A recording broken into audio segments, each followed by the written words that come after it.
Do you want to use diagram as code? What I mean by that is storing your actual diagrams alongside your source code on the particular branch that you're working on. In this video, I will show you how we can manage that. Welcome to Azure DevOps Tips.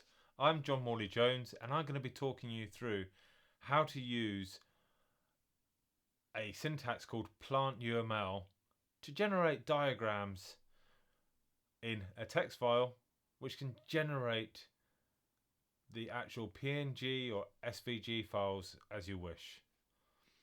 So it's worth noting that I'm going to speed up the clips when we're installing the relevant software. So first of all, we need to install Visual Studio Code.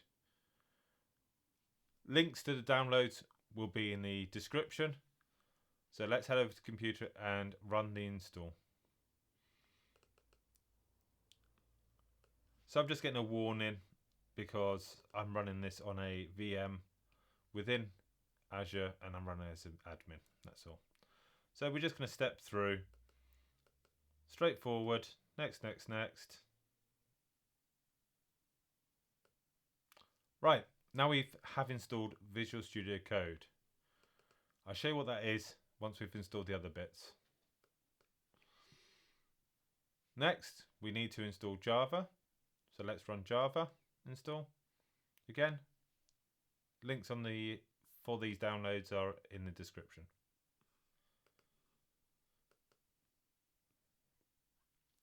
Now we've installed Java. We've got to make sure that Visual Studio Code can see the Java runtime. So let's make those changes now. So if we first of all open up the folder for Java, C programs x86 Java, then the JRE runtime, and then the bin directory. I'm just taking a copy of that path. Now we head over to the start bar and do env to open up the environmental settings. Click on environmental variables and we want to click on the path, edit the path and add a new path in here, and here's where we just paste the folder we just had. Now click on OK. OK. Right, and let's just check that Java installed OK into that path. So that should enable me now to type in Java, and that's worked. So step 2, complete. Now let's install the third option, GraphViz. So GraphViz is required to render some of the diagrams that we're going to look at.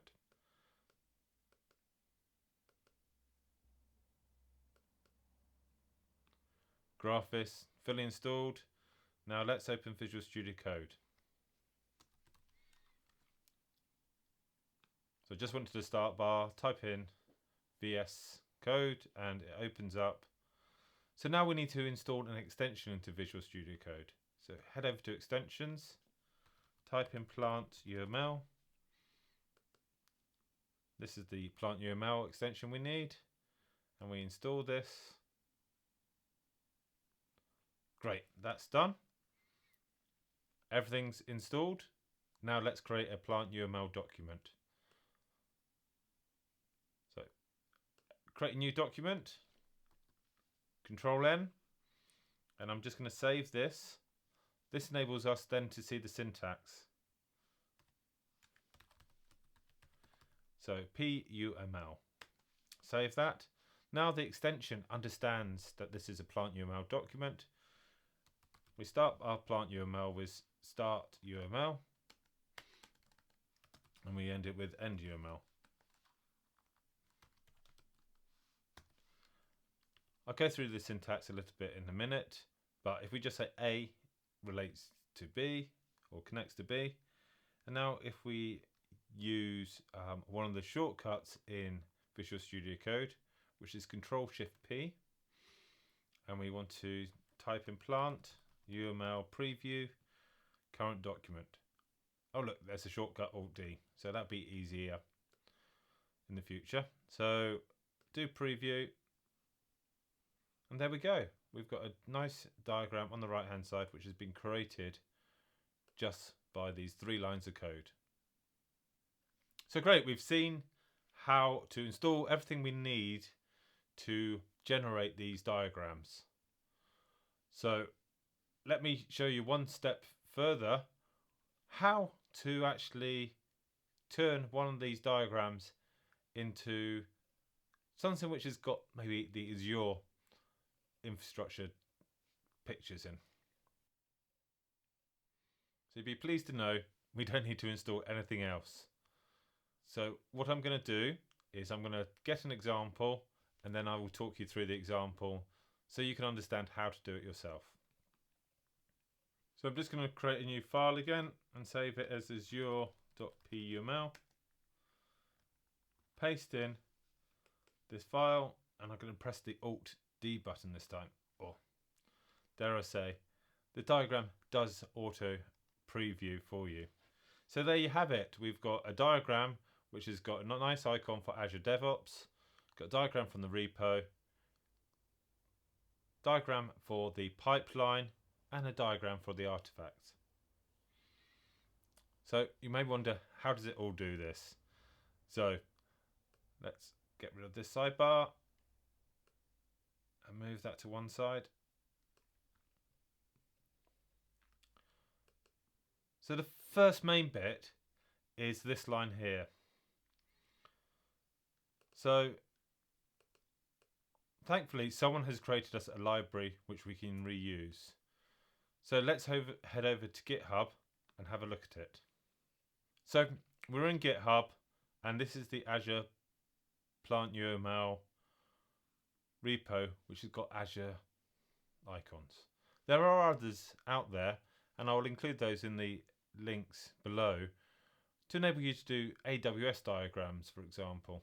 So this library, if we go into the Azure symbols,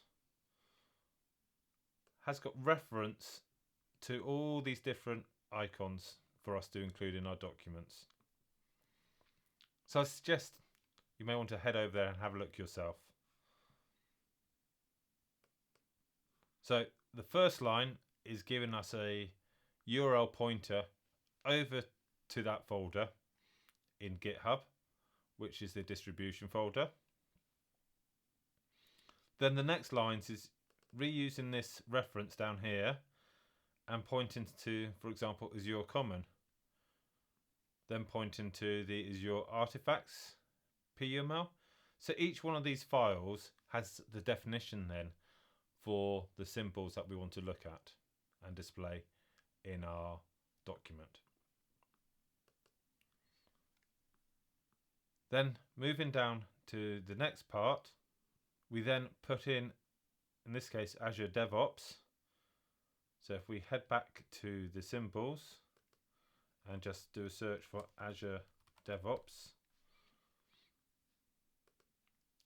Here on the right hand side, you can see the name of the actual file which we're pulling in the picture from and the definition within PlantUML. And Azure DevOps on the left here is the tag that we use to refer to that diagram.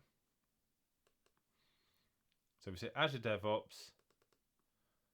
We put something in here which is sort of like an object reference. This enables us to reuse the diagram which we've created, or the icon that we're creating, just later on in the diagrams. Then we've got the label name. Then we can include more details. So if I just open this one up again and look at the Azure DevOps, there you can see I've put the URL on the last and it's appeared at the bottom. I could also put a comma and some more detail. And then you can see we've got some more detail below. So really, you've got 4 arguments to go to this. The first argument is the object reference, which we're going to reuse. The second one is like a title. third one is the technology details, and the fourth one is some description. And as you see, I've done that for the DevOps, the repos, the pipelines, the artifacts. So the next part is actually then saying that one of these objects relates to another one. So here we can say Azure DevOps relates to Git, and that puts that nice arrow there. If you look at the Git to pipeline, if I do a colon and then some text, it gives us a nice label to say that this relates to this, and it's actually doing a build in this case. Great. We have got now our diagrams as code, where you can check in those text files or the PUML files and store it with your source code in your source code repository. Don't forget, if you enjoyed this video, subscribe and hit the bell so that you're notified